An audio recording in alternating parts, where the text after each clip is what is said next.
Por gentileza, abra a sua Bíblia lá no profeta Isaías. Quero comentar um pouco no primeiro capítulo a situação que nós temos aqui no primeiro capítulo de Isaías. Isaías foi um homem que viveu 60 anos, até os seus haters serrarem ele ao meio, colocaram ele num tronco e serraram ele no meio, porque o mover de Deus era muito forte na vida dele, e os que eram contrários não aceitaram o mover de Deus na vida dele. E o que me chama a atenção nesse capítulo é o versículo de número 19. Puder projetar para nós aqui e olhar ali no capítulo 1, versículo 19, é uma breve frase. Eu já tenho orado muito sobre ela e decidi, junto com vocês, dar uma olhada, quer dizer, recebi essa orientação de olhar o capítulo de Isaías e fazer algumas menções sobre esse capítulo.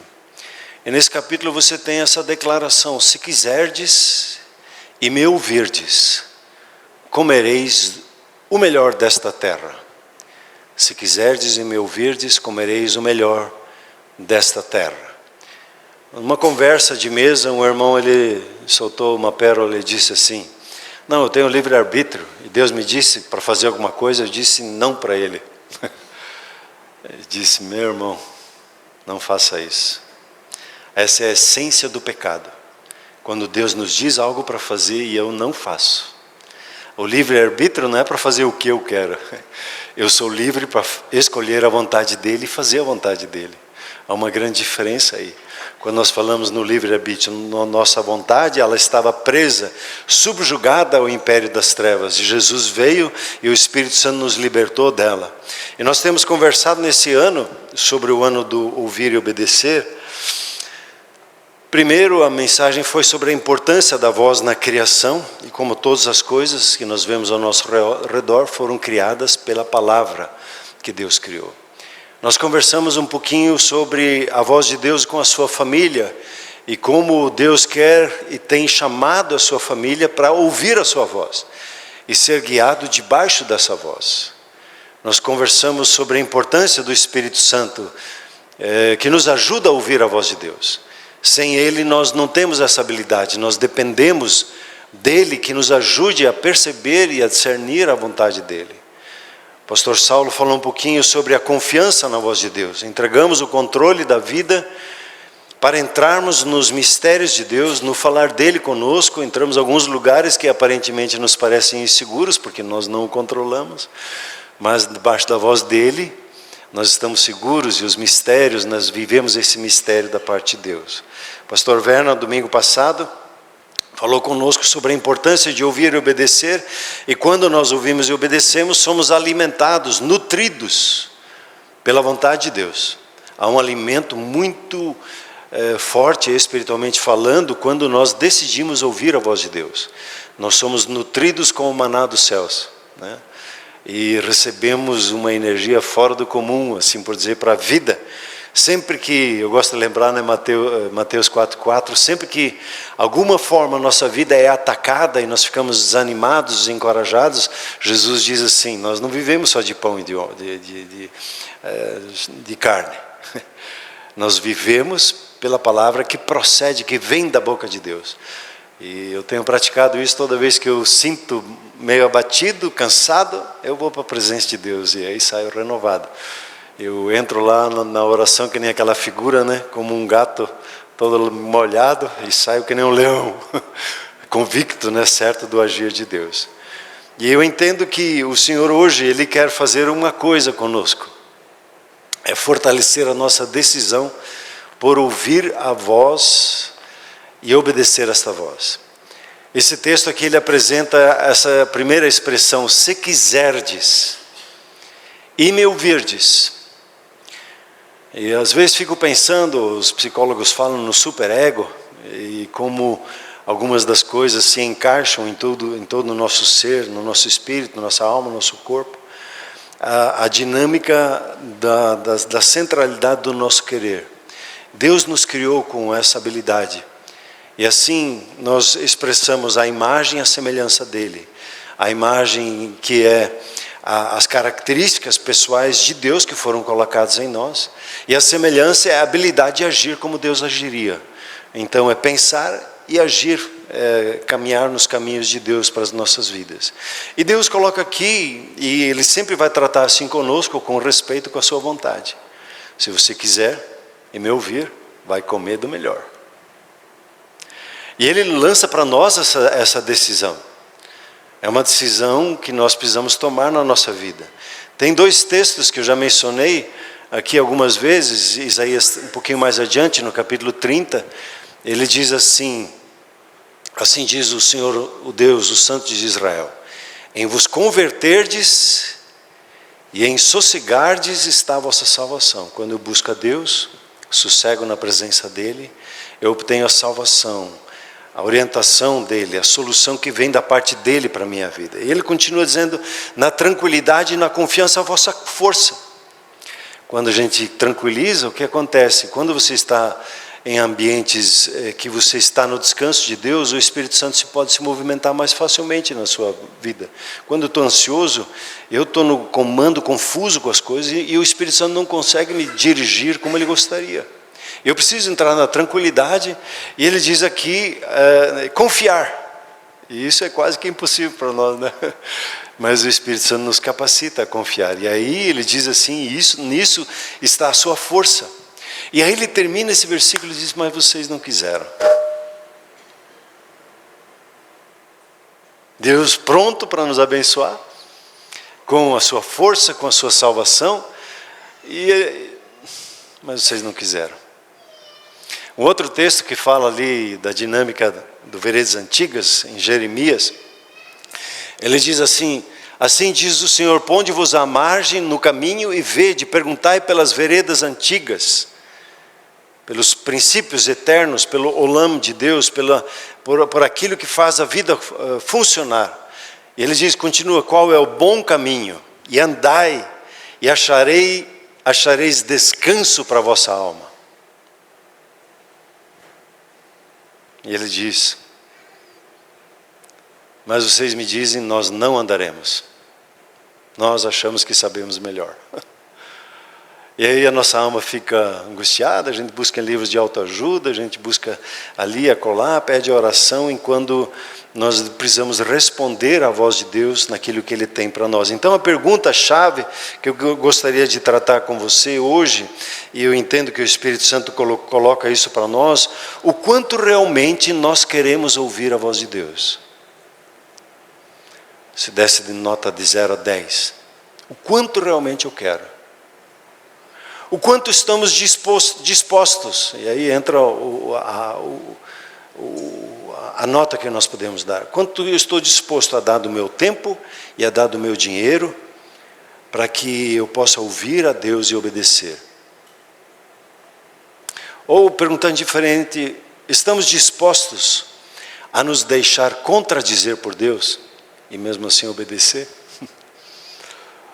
Hoje a gente diz, Deus quer nos oferecer a sua tranquilidade, a sua confiança, e a gente diz, não, obrigado, a gente se vira.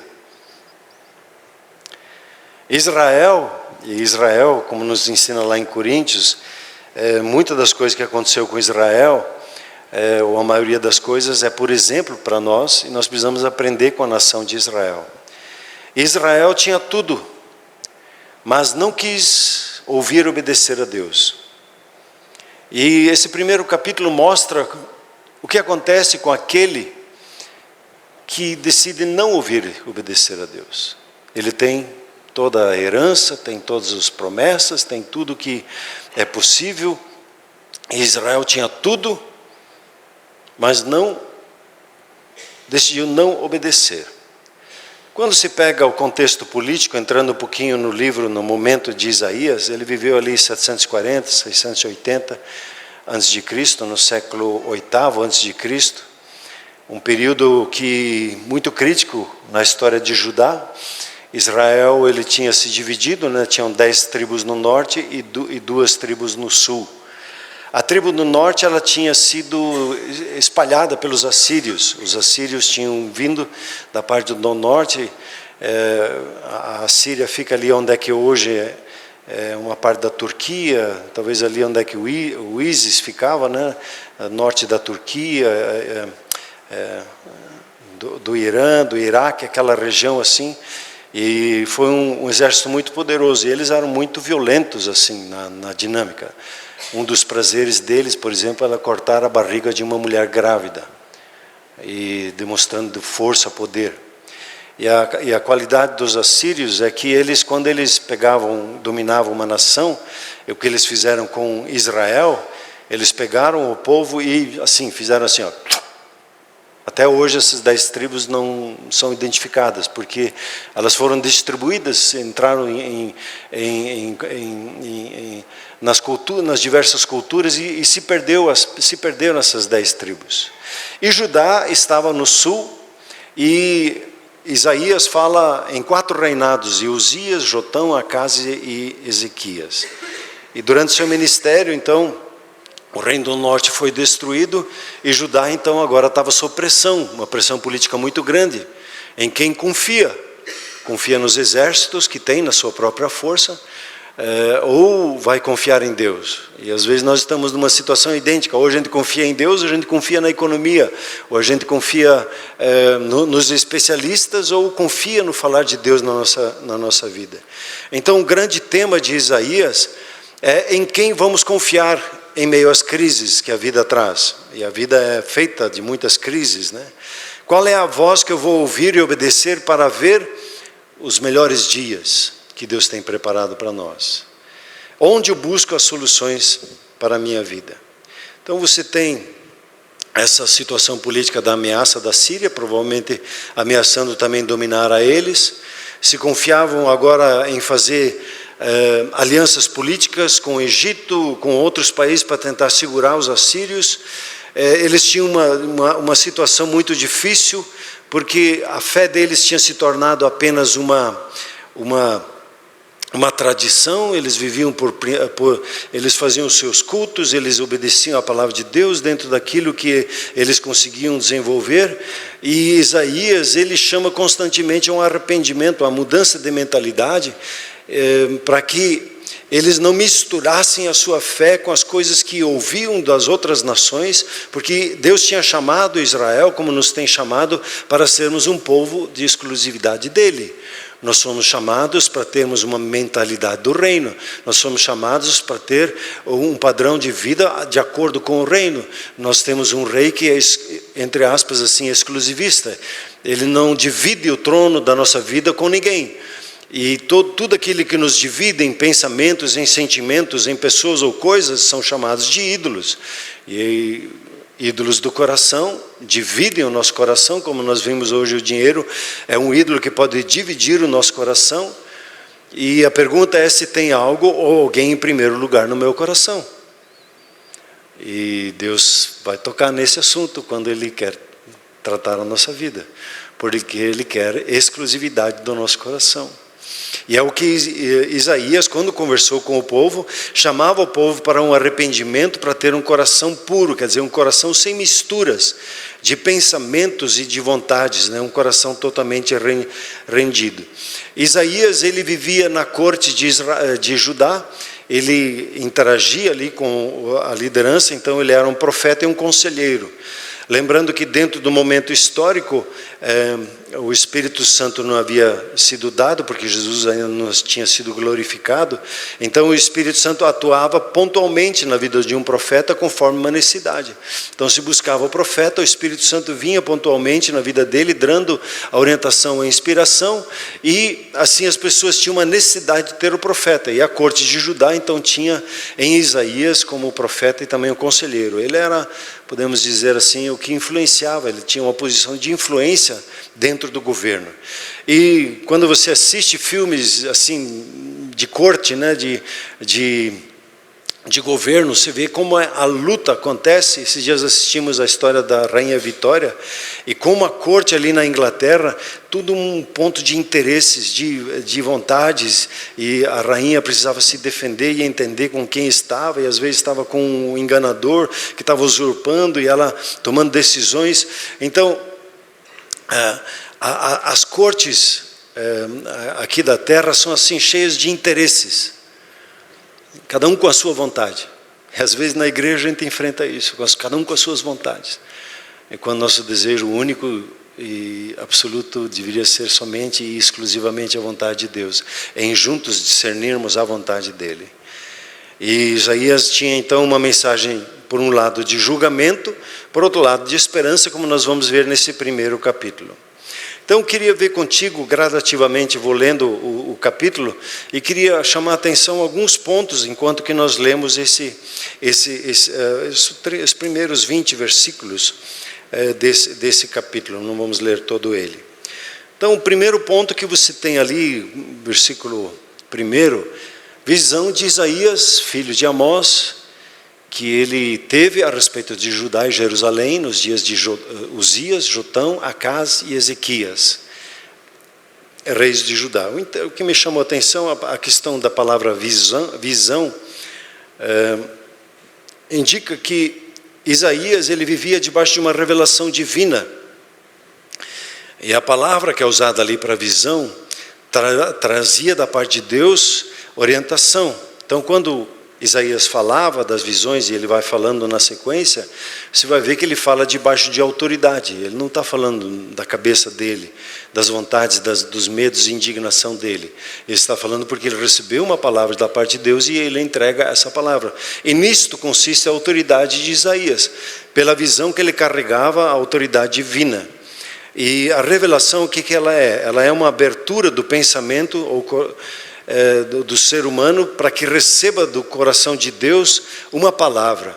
E a mudança na nossa vida acontece quando nós recebemos no nosso coração, nos convertemos no nosso coração, e aí nós começamos a receber o entendimento, quer dizer, o conhecimento de Deus, que vem por intermédio do relacionamento com Ele. Aí vamos ler do versículo 2 até o 9, lendo pausadamente. Diz assim o versículo 2: Ouvi, ó céus, e dá ouvidos, ó terra, porque o Senhor é quem fala. Criei filhos e os engrandeci, mas eles estão revoltados contra mim. Então a primeira identificação é filhos revoltados. Deus criou, Deus nutre, Deus abençoa e Deus fortalece, e Deus que convoca o céu e a terra, ele diz como testemunhas, ele diz: olha aí, ó, criei filhos e eles se rebelaram contra mim, eu abençoei eles e eles se colocam contra a minha vontade. E ele denuncia então os filhos como desobedientes. E ele continua dizendo: o boi conhece o seu possuidor e o jumento o dono da sua manjedoura, mas Israel não tem conhecimento e o meu povo não entende. Diz assim como um dono, ele alimenta o seu boi, alimenta o seu jumento, Israel que recebe o alimento de Deus não reconhece quem o alimenta, quem o sustenta e quem o guarda. E às vezes nós achamos que é a nossa força, a nossa capacidade, nossa inteligência que nos faz avançar. E Deus diz: o meu povo não reconhece. Versículo 4: ai desta nação pecaminosa, povo carregado de iniquidades. Iniquidade significa sabe o que é fazer certo e não faz. Raça de malignos, filhos corruptores, abandonaram o Senhor, blasfemaram do Santo de Israel e voltaram para trás. O que acontece na nossa vida quando na nossa caminhada nós não reconhecemos a Deus? O que o texto diz? Nós caminhamos para trás. Não tem meio termo. Ou se você busca e caminha com Deus e você avança, mas se você deixa, no momento que você deixa de buscar e eu deixo de buscar, eu começo a andar para trás. Eu começo a regredir. No momento que eu e você deixamos de meditar na palavra de Deus, o que acontece? O volume, o discernimento da palavra de Deus começa a diminuir na nossa vida. Aquilo que você busca vai crescendo, e aquilo que você abandona, aquilo vai diminuindo na sua vida. Então a Bíblia nos ensina que a vida é feita de busca. Aquilo que eu busco, aquilo vai crescendo na minha vida, vai fortalecendo. E Israel aqui não buscou, né? Continua no versículo 5, porque a vez de ainda ser feridos, visto que continuais em rebeldia, toda a cabeça está doente, e todo o coração enfermo. Ele continua agora já os próximos pensamentos a partir do 5, né? Falando da condição moral e espiritual. Ele diz aqui, filhos doentes e enfermos, na cabeça e no coração. Versículo 6, desde a planta do pé até a cabeça, não há nele coisa sã, sendo feridas, contusões e chagas inflamadas, umas e outras não espremidas, nem atadas, nem amolecidas com o óleo. O que acontece quando nós não ouvimos e obedecemos a Deus? Nós começamos a ficar, como ele diz ali, emperebados, cheio de dodói, cheio de ferida. Começamos a brigar um com o outro, começamos a achar que temos direitos, começamos a entrar em desavenças. Como casal, quando nós não buscamos a Deus, esse é o caminho. Quando nós não buscamos a Deus junto com os nossos filhos, os nossos relacionamentos começam a adoecer, por falta de busca, por falta de ouvir a Deus, por falta de se entregar a uma ministração da parte de Deus. Então, ele entra aqui e faz uma descrição vívida da nação como um corpo doente devido ao seu pecado, de não querer obedecer à voz de Deus. Aí o versículo 7 ao 9, ele vai mostrar as consequências devastadoras quando nós não ouvimos a voz de Deus. Ele mostra aqui como a desolação da terra como resultado dos pecados. A vossa terra está assolada, as vossas cidades consumidas pelo fogo, a vossa lavoura, os estranhos a devoram em vossa presença. A terra se acha devastada, como numa subversão de estranhos. A filha de Sião, no caso Jerusalém, é deixada como choça na vinha, como palhoça no pepinal, como a cidade sitiada. Se o Senhor dos Exércitos não vos tivesse deixado alguns sobreviventes, já nos teríamos tornado como Sodoma e como Gomorra. E quando ele faz a exemplificação de Sodoma e Gomorra, você talvez não tenha lido, mas essas são duas cidades que elas foram muito conhecidas pela depravação sexual que havia nela. Uma confusão muito grande. Ló, o sobrinho de Abraão, morava ali. Os anjos vieram na casa de Ló, só para você ter uma ideia, e na noite eles bateram na porta de Ló, dá aos homens aqui que nós queremos ter relação com eles. Então eles não davam, assim, se não fosse o anjo de Deus intervir e deixar eles cegos, ia ter tido problemas tremendos. Até Ló toma uma decisão ali, que nem é bom mencionar a decisão que ele fez. Diz, toma as minhas filhas, mas não os meus visitantes. Vai entender a cultura da época, né? Era uma cidade assim, cheia de destruição. E sempre que quando se fala de um tempo pervertido na Bíblia, e às vezes é mencionado também no Novo Testamento, Sodoma e Gomorra representam a depravação total de uma cidade, de um povo que se separou tanto de Deus, que no caso, para resolver a questão de Sodoma e Gomorra, Deus teve que intervir dos céus e destruir toda aquela cidade, porque não havia ainda a salvação em Cristo Jesus. Mas Deus diz, mesmo assim, Ele é fiel, e Ele tem um remanescente. Deus sempre tem aqueles que o buscam de todo o coração. Deus sempre tem aqueles que buscam a Deus, que oram a Deus. Eu estava ano passado na Bolívia e o pastor Eduardo perguntou para mim assim, 2 anos de seca, sem chuva, fila não de horas, de um dia, de uma semana no posto para pegar gasolina ou diesel, toda a infraestrutura da nação comprometida. E ele me pergunta assim: nós estamos passando isso por causa do governo que nós temos? Eu disse sim, mas a culpa não é do governo ou do sistema de governo. A questão é nossa, como povo de Deus. Nós precisamos nos arrepender diante de Deus, buscar a Deus, orar pela administração pública, orar pela uma interferência da parte de Deus, para que a nação não sucumba, não seja destruída.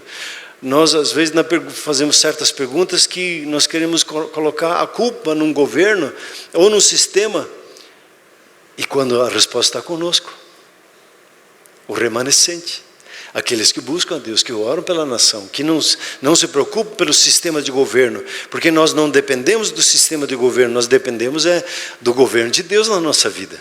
E aí a nossa conversa é outra. Apesar de nós acharmos bizarros tanto da direita, bizarros tanto da esquerda, o nosso foco está no reino de Deus, no governo dele na nossa vida. E aí essa gerência do governo de Deus na nossa vida, ouvir a voz dele é que nos dá direção. E Deus fala no versículo 10 ao 17 aqui sobre a rejeição ao culto deles. Como que Deus pede o culto e agora Deus rejeita esse culto. Veja como Deus descreve essa postura. E Isaías levanta e diz assim: ouvi a palavra do Senhor, ouvi o que Deus está dizendo. E ele chama os príncipes de Sodoma, vós príncipes de Sodoma, prestai ouvidos à lei do nosso Deus, vós povo de Gomorra. Então ele compara os príncipes, o povo, como Sodoma e Gomorra. Versículo 11: de que me serve a minha multidão dos vossos sacrifícios? Diz o Senhor: estou farto dos holocaustos, de carneiros e da gordura de animais cevados, e não me agrado do sangue de novilhas, nem de cordeiros, nem de bodes. Quando vindes para comparecer perante mim, quem vos requereu o só pisardes nos meus átrios? Não continueis a trazer ofertas vãs, e o incenso é para mim abominação, que são as orações. E também as luas novas, os sábados, a convocação das congregações, a vossa liturgia. Não suporto mais isso. Não suporto iniquidade associada ao ajuntamento solene. As vossas luas novas, que eram festas de consagração a cada vez que a lua mudava, e as vossas solenidades, a minha alma as aborrece. Já me são pesadas. Estou cansado de as sofrer. Pelo que, quando estendeis as vossas mãos, escondo de vós o meu rosto. Sim, quando multiplicais as vossas orações, não as ouço, porque as vossas mãos estão cheias de sangue. Pesado, né? Como se Deus estivesse falando assim para mim: se você vem para o culto e vem só cantando e não faz de coração, não me enche, pô. Me busca de todo o coração, mas não vem fazendo meia boca comigo. Eu quero todo o coração, eu quero toda a força, toda a energia, tudo, todo o teu ser. Não fique passeando na internet, não fique olhando para o lado como o outro está vestido ou não está vestido. Se Deus te pede para correr, corra. Se Deus pede para dançar, dance. Se Deus trata com você e quer que você se ajoelhe aqui à frente, venha, dê todo o seu coração, toda a sua força. Nós não podemos nos atrever a chegar diante de Deus costumeiramente, porque todo encontro com Ele é único. E o nosso culto, ele precisa ser embebido, envolto com uma entrega plena para com Ele. Não é assim? A gente fala do jogador de futebol, não vestiu a camisa, né? Jogou lá e entrou no campo, não vestiu a camisa. O que a gente quer dizer? Não jogou de coração, não jogou com garra, não se entregou. E a gente, quando vem para o culto, a gente não vem assim: vamos ver o que o pastor vai falar, vamos ver se vamos almoçar ele hoje. Vamos ver se eu concordo ou não concordo. Quando o nosso culto, nossa reunião, nosso público, entre aspas, alvo, é o próprio Deus, a adoração é Ele. é reconhecer a Ele, ser entregue a Ele, ouvir dEle a palavra de Deus, e não importa quem traga uma palavra, Deus ministrou isso, não importa em que culto você está, onde você está, se o teu coração está aberto para a palavra de Deus, sempre vai receber algo da parte dEle. Mesmo que às vezes o culto pareça assim, faltou alguma coisa. Mas se o meu coração está aberto, eu recebo. Sempre posso anotar alguma coisa daquilo que Deus ministra e está falando comigo. E interessante que depois da rejeição ao culto hipócrita, né, que é chamado aqui, um culto sem vida, sem expressão, traz suas ofertas por costume, faz o seu culto por uma liturgia, não há vida no que está fazendo, Deus, Ele estende a mão. Ele, nesse ponto, é sempre cheio de misericórdia. Ele, apesar de nos mostrar nossas condições, apesar de mostrar a nossa limitação, nossos medos, a nossa incapacidade, às vezes até de nos pegar num coração dividido, Ele não fala com condenação. Ele sempre fala com amor para conosco, porque Ele quer que a gente chegue perto, né? E o versículo seguinte, né, começando ali no versículo 16, ele chama assim: lavai-vos, purificai-vos, tirai a maldade dos vossos atos de diante dos meus olhos, cessai de fazer o mal. 17, aprendei a fazer o bem, atendei à justiça, repreendei ao opressor, defendei o direito do órfão, pleiteai a causa da viúva.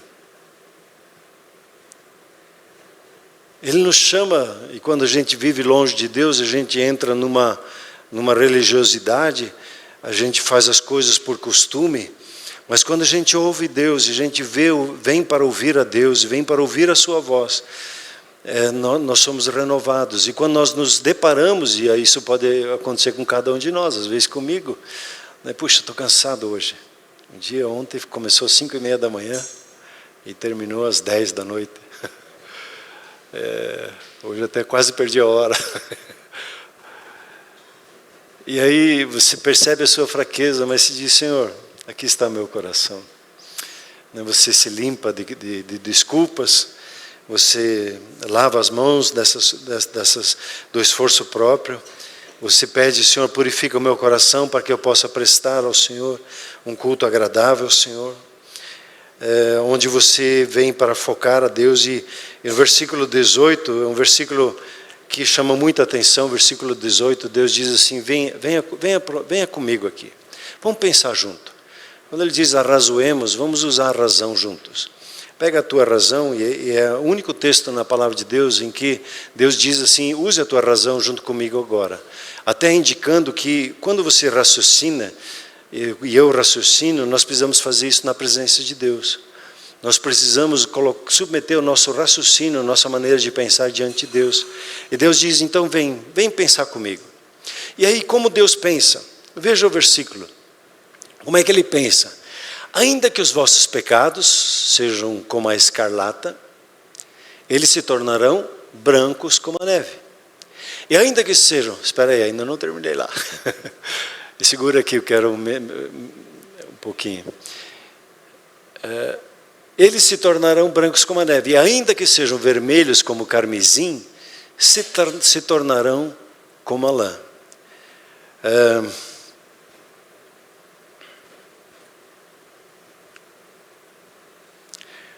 Interessante que quando Deus nos apela para meditar com Ele, Ele usa as imagens, duas imagens, a escarlata e o carmesim. Para nós, eu não sei, eu não uso, né, o termo escarlata nem carmesim, não sei o que é, mas eu vou lá estudar um pouquinho e vejo que a escarlata é o vermelho, um vermelho vivo. Hoje a gente diria assim, um vermelho Ferrari, bem vermelhão assim. E ele diz: ainda que os seus pecados estejam bem vermelhos, assim, enchendo a vista, assim, chamando muita atenção, Ele diz: eles vão ficar brancos como a neve. E aí você tem a foto da neve que é branquinha, né? Você já visualiza isso, vê a neve assim, aquela pureza. Aí ele usa o carmesim é o vermelho mais escuro assim. E ele usa comparativamente com a lã. Ele diz, ainda que os seus pecados estejam como o carmesim, assim, já velhos, sabe aquele sangue que já está secando, e está ali, são coisas antigas, que tem no coração, que estão ali, incomodando, coisa de 20, 30, coisa da adolescência. E Deus diz assim, ainda assim, eu posso tirar tudo isso e ficar branco como a lã purificada. Não há limites para o amor e o perdão de Deus na nossa vida. E eu preciso pensar nisso. Ele diz, pensa na minha presença. Não importa o argumento que você possa dar diante de Deus, é só reconhecer Deus, eu falhei. Eu pequei ali, pequei naquela situação. E quando eu digo assim para Deus e reconheço, Ele faz valer a obra da cruz na sua vida, e não importa o estrago do pecado na nossa vida, o Senhor Jesus vem para purificá-lo de forma intensa, e a ponto de não ficar nenhum resquício em sua vida. Eu ouso dizer, inclusive, que Deus ele torna, inclusive, as consequências do pecado em bem, e não em mal. Ele pode interferir, inclusive, nas consequências. E aquilo que nos era mortal, Deus usa para ser bem, para ser vida para outras pessoas. Aquilo que o inimigo queria nos matar na nossa caminhada, quando nós ouvimos a Deus e recebemos o perdão dele na nossa vida, aquilo que nos era mortal, ele transforma em vida, no favor dele para abençoar outras pessoas. E aí ele entra no versículo 19. A recompensa do ouvir. Se você quer então me ouvir, e se você quer, você vai comer do melhor dessa terra. O melhor dessa terra, no meu primeiro pensamento como ser humano, é dinheiro, é coisas. Então eu vou andar num carrão, então eu vou ter uma piscina na minha casa. E não é disso que ele está falando. O ser humano sempre vai pensar em coisas, né? E o que é o melhor da terra? É aquilo que dinheiro não paga. Tem como pagar a nossa salvação? Tem como pagar o presente da presença do Espírito Santo na sua vida? São presentes que Deus separou para a sua vida quando você recebe a Jesus como seu Senhor e Salvador, e você é reconduzido à comunhão com Deus. Que dinheiro paga isso? Não tem nada que pague. O melhor dessa terra, o dinheiro não compra. Não compra. Quando você vê ter paz com Deus e a paz de Deus guardando a nossa mente, o nosso coração, que dinheiro paga isso? E quando você se rende e ouve a voz de Deus, você entra no descanso, a sua alma entra no descanso. E ela é curada, ela é envolvida por Ele. O melhor de Deus é quando você tem a presença manifesta do Espírito Santo, e as manifestações dele começam a estar presentes na sua vida. Quando você não está numa situação meio confusa, e você pede, Espírito Santo, o que está acontecendo aqui? E ele te dá o diagnóstico. Que dinheiro paga isso? A palavra de conhecimento. Que dinheiro paga quando Deus te dá a sabedoria para você edificar a sua casa e a conduzir a sua casa? Ou você tem a solução e eu preciso saber o que fazer agora com essa solução. É a palavra de sabedoria, ela te conduz a uma solução que você precisa. E todos os 9 dons que vêm das Escrituras são seus, as manifestações são do Espírito, e o Espírito Santo habita na sua vida, e as 9 manifestações estão presentes na sua vida. É só ouvir, é só querer ouvir, é só dar, como diz Romanos, né? É só se inclinar, é só dar lado. É só se voltar para Ele, e você vai experimentar os dons a fé, a firme convicção, a certeza, numa situação que todo mundo diz não vai dar, e você tem uma firme convicção no seu coração, com uma palavra que vem da parte de Deus, vai dar sim.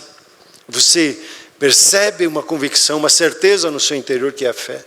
Aí podíamos falar sobre dons de curar, operação de milagres, uma palavra profética, falar o que Deus está falando sobre a face da terra, o discernimento de espíritos, a variedade de línguas, a capacidade de interpretar as línguas.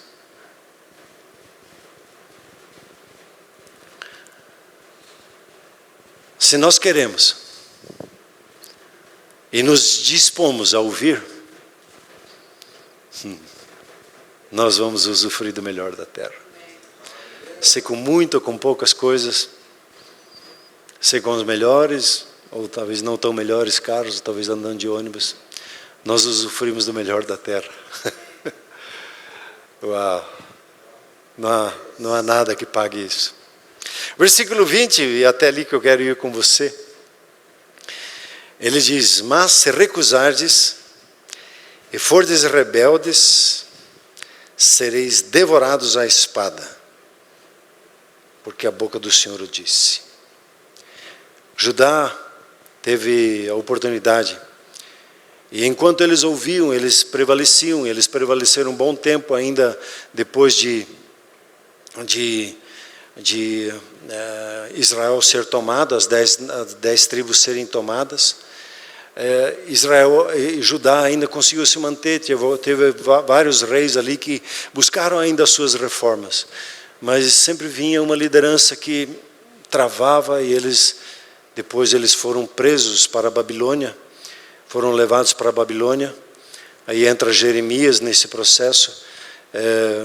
Isaías, ele é cerrado ao meio pela corte, pelas pessoas contrárias à palavra dele. Aí vem o juiz de Deus, eles são levados para a Babilônia, ficam lá 70 anos, para depois, então, com Neemias e com Esdras, começarem então a voltar de volta para a terra de Israel. Concluindo, meus irmãos, esse capítulo 1 de Isaías é uma poderosa demonstração da justiça divina para nós. E ela é combinada com a misericórdia de Deus. Deus fala da nossa condição, e Ele usa termos fortes como Sodoma e Gomorra em relação à posição, à situação. Deus não esconde as coisas, Deus trata abertamente conosco. Às vezes a gente quer agradar pessoas e falar com jeito. Deus, quando Ele fala abertamente, e a fala dele não nos condena, mas nos traz convicção de pecado, nos traz convicção de coisas que estão fora do prumo dele. E Ele sempre vai, quando fala conosco, sempre estende a misericórdia. Ele não passa a mão em cima do nosso problema, mas Ele o identifica para quê? Para que Ele possa curá-lo. E Deus chama o seu povo nesse contexto aqui ao arrependimento sincero, destacando a consequência da desobediência, mas também sua incrível disposição em perdoar e em manifestar o melhor dele, que você e eu nós possamos usufruir o melhor da terra, daquilo que Deus tem preparado para nós. A mensagem aqui de Isaías convida a uma transformação genuína por meio da comunhão com Deus, por meio do ouvir e obedecer. O povo de Israel tinha uma condição: eles dependiam dos profetas, e se eles não obedecessem, hoje nós temos uma condição privilegiada em nossas vidas, que é a presença do Espírito Santo em nós. Você pode dar uma glória a Deus por isso? O Espírito Santo vai tratando, para que a gente não se afaste, vai sempre chamando: vem cá, vamos ouvir a Deus, perceba o que Deus está falando com você. O interessante é de que quando nós queremos, e é interessante que o seu querer é só uma pequena disposição. Eu quero. Só um pequeno esforço. E eu tenho visto uma vez meu irmão, ele estava com lutas nos seus dízimos, e ele lutava para entregar, não entregar. E aí ele disse assim: tá bom, eu vou começar. E quando ele disse eu vou começar, os negócios abriram para ele. A disposição do nosso coração é muito importante, porque ela abre a porta para o mover do Espírito Santo para nos conduzir.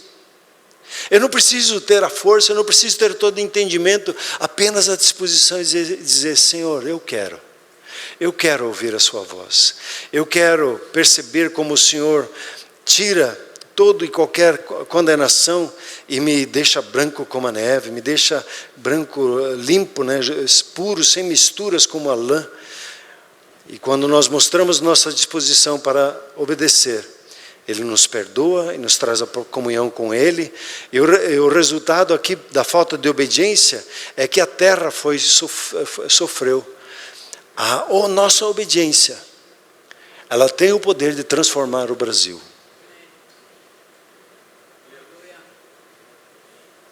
A nossa obediência.